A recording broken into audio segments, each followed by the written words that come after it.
Nerazzurri fans from all over the world, welcome to the Interglobe for Inter-Porto 1-0. What a game! And we played showing facts in face of the words of Porto's players. A lot of barking and provoking from their side. What an awful style they have.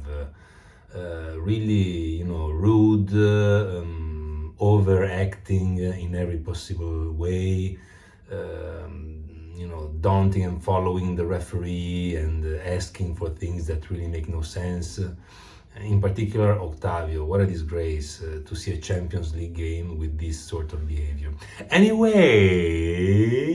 it went well, we got to the pitch and we had some difficulties in the first 10 minutes because they were pressing very high up, so we really couldn't start our plays properly. We were kind of suffocated by their pressing, but of course this kind of pressing can't last forever. So after the first 10 difficult minutes, I would say that we started, gaining more and more territorial presence, and the game became much more balanced. And then we started building occasion after occasion, so many opportunities in the first half. And I was actually scared because usually in competitions like Champions League, if you don't score the goals you need to score, then you suffer in the end. We had that volley from Di Marco, that was the first opportunity. Then that splendid cross from the left from Bastoni to Lauti, and it didn't shoot the ball properly and it just went above the bar, and that was a tremendous opportunity. And then we had Chala that got the ball from the corner kick, got it back and shot, very dangerous shot and very good save. And in the end of the first half, the very last minute, we had Bastoni with another header on that great cross by Di Marco, and the goalie doesn't even know how he got that ball. Anyway, very good second part of the first half. They just had one opportunity with a header that ended up out of the goal, and it was a very dangerous opportunity, we have to say. Yet we had many more. Second half, actually, they started better in the first 15-20 minutes. That's why I was really evoking Inzaghi in my thoughts, because I wanted him to make the substitutions a bit earlier. But then when he made the substitutions, when he adjusted the team, I have to say that we started again sailing in tranquil waters and playing very well. Then we had, of course, Octavio's second yellow card, and we scored, and it was a pity that we couldn't score even more. But credit to Lukaku for this goal, because he was very good with his header, and then very powerful header in the first place. And then he was also good when he got the ball back from the post, because it wasn't obvious to score in that way, because the goalie was going in the direction where everyone thought Lukaku would hit the ball. Instead, he kicked it on the other way, and he caught the goalkeeper off guard, and we scored with one of the few good plays from Barella, by the way. So all in all, it was a great game. Unfortunately, once again, we didn't get a penalty that was sacrosanct, because there was an incredible penalty on, I believe, Darmian. So, it's again, fifth game in a row without a clear penalty given to us. I don't understand how VAR doesn't intervene in situations like this. This is unacceptable. And basically, they stole one goal from us, or one penalty at least. But knowing that Lukaku scored 13 out of 13 in his Inter career, it was basically a goal. Anyway, let's have a look at the team. One last notation is about the pitch. It's like a potato field. It's incredible. It's very difficult to play well on such a field.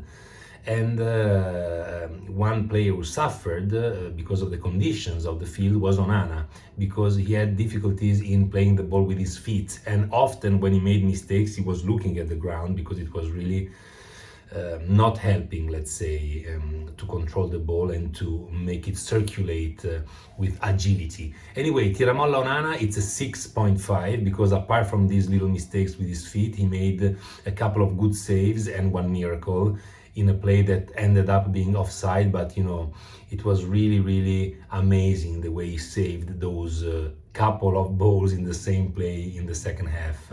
So very good, very reactive, and a lot of personality even when he fought with Dzeko. I have to say that this is not the first fight we see. We see now Dzeko with Onana, we saw Barella with Lukaku, we saw also many times players being substituted and being angry to the coach, like Dzeko yesterday. There's a problem here.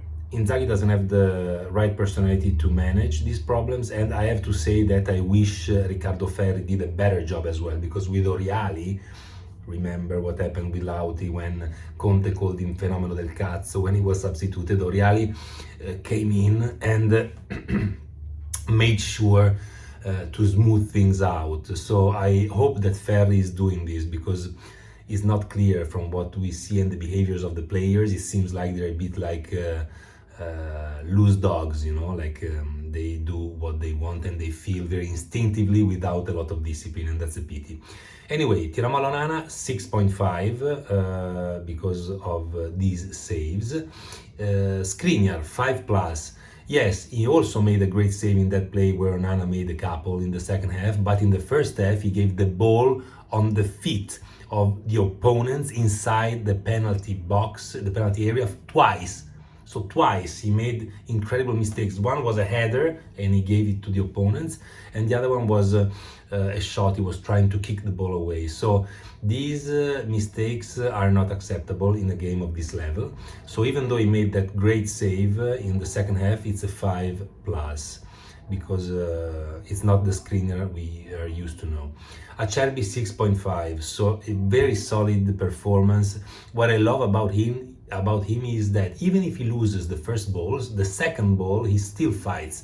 I remember a couple of headers in which he didn't get it right the first time, but he persevered and did very well and recuperated the ball. So very good. I love his personality, I love his calm approach to the game, and I love his focus. 6.5 for Acerbi. Bastone 7. In games like this that are kind of blocked tactically, a player with these technical skills is indispensable. So yesterday he did a great launches from one flank to the other, great plays forward together with Di Marco.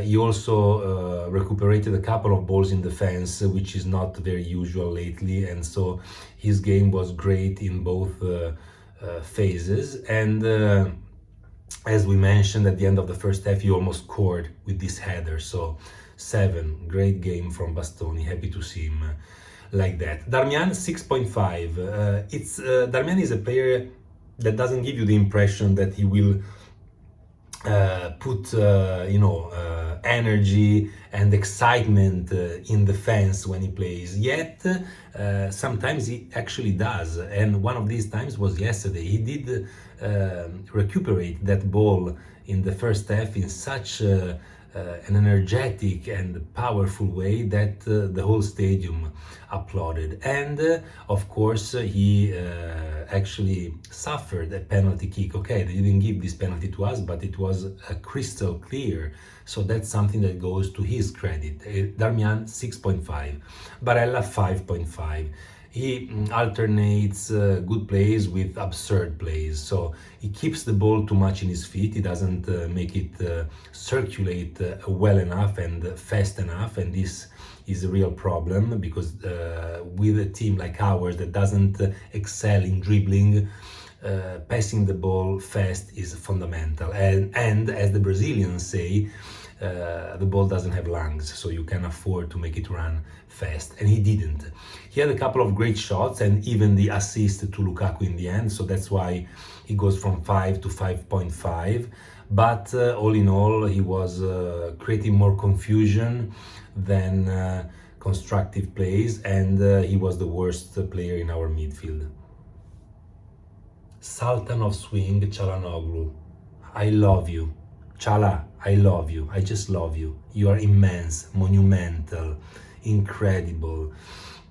You dominate in defense. you have an elegance and a class that's unparalleled when you swing the ball from one flank to the other or even forward. Your crosses are majestic. You had that amazing shot after the corner kick that we mentioned.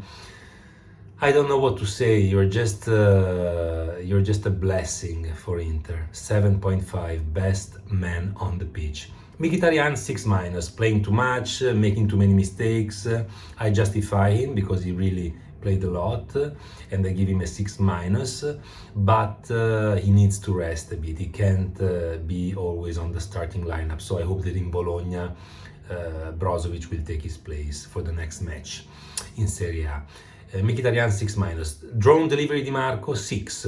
6 because he made that amazing cross for Lauti and he missed the ball, but he lost the ball in the second half on that play in which Onana made a miracle together with Skriniar, so that was a very dangerous ball to lose. That's why I give him a 6 only for this time. Dzeko 5. Just out of the game mentally and physically. Not only, on top of this, he fought with Onana and he complained when Inzaghi substituted him in the second half. Two behaviors that are not acceptable from a guy who's 37 years old. You know, I would understand those behaviors from a 20 years old, but not from him. So 5 yesterday didn't help the team in any way. Lautaro 5.5, not his game yesterday. He missed that header and probably that left a stain mentally in him, and he wasn't as fantastic as usual. He didn't give the usual contribution to the cause, so it's a 5.5. Understandable that he didn't give his contribution because he plays also a lot and he was a bit tired, but he could have done better. 5.5. Gosens, coming to the substitutions, 6.5. I love the energy Gosens displays. We can say anything about Gosens, but in terms of attitude, he's the best on the squad. He's amazing. I love him. You know, every ball like it's the last ball. Reactive, jumping back up if he falls, running back and running forward. I mean, doing literally everything he can, playing 110%. Great game. Gosens 6.5. Technically also very good, unlike previous games. This time he kind of calibrated his feet and he played better. Lukaku 7 minus. Very good in getting the ball and keeping it there, in letting the players come up and the team move forward, and then distributing the ball left and right. He did a wonderful assist for Lauti, and he scored that goal, which is really, really something important. I hope that it's gonna kind of recharge him psychologically and give him the right confidence that he used to have. 7 minus, and I see a consistent growth in his performances. So well done, Lukaku. We need you back. We need you back. And this is the first goal that actually can make us say the investment was worth it. You know, of course, if it's only this one, it won't be enough. But it's the beginning of a great streak, I hope. So 7 minus. Brozovic 6 plus. I saw again the right approach to the game, the right speed, and the right mentality in distributing the ball. So very good. He also had a nice shot, and he gives you the impression to be always present and active. So very good. Brozovic 6 plus. Dumfries 5.5. Half a disaster. I mean, he's just not the player we used to know and we admired in the World Cup. Inzaghi 7 minus. 7 minus. Minus is because he waited a bit too long to substitute Mkhitaryan in the second half and we were suffering quite a bit. So this is the minus that I give him. But 7 because the approach was right. Porto is a great team. By the way, Sergio Conceição is a great coach and I really love him as a communicator and as a person as well. He's very discreet, very down to earth and very competent. So I really like Sergio. It's a pity that the team and his team had this attitude of provocating all the time. But all in all, I like him.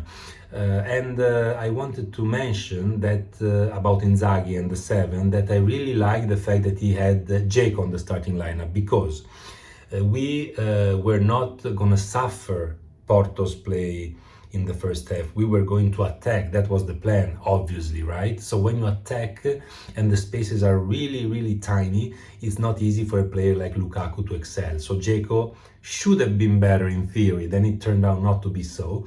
But in the second half, when Lukaku came on, you could see the difference that he could make. Of course, strategically the idea was to score and then substitute Dzeko with Lukaku so that Lukaku could have some nice counter-attacks because Porto would try to tie the game. It didn't go this way, but all in all we managed to win it, and Inzaghi's choices proved to be right. That's all for today's video. If you enjoyed it, please punch the like button and subscribe. Leave a comment if you can, just to tell me how I can make these videos better. And as always, Forza Magica Inter. Ciao!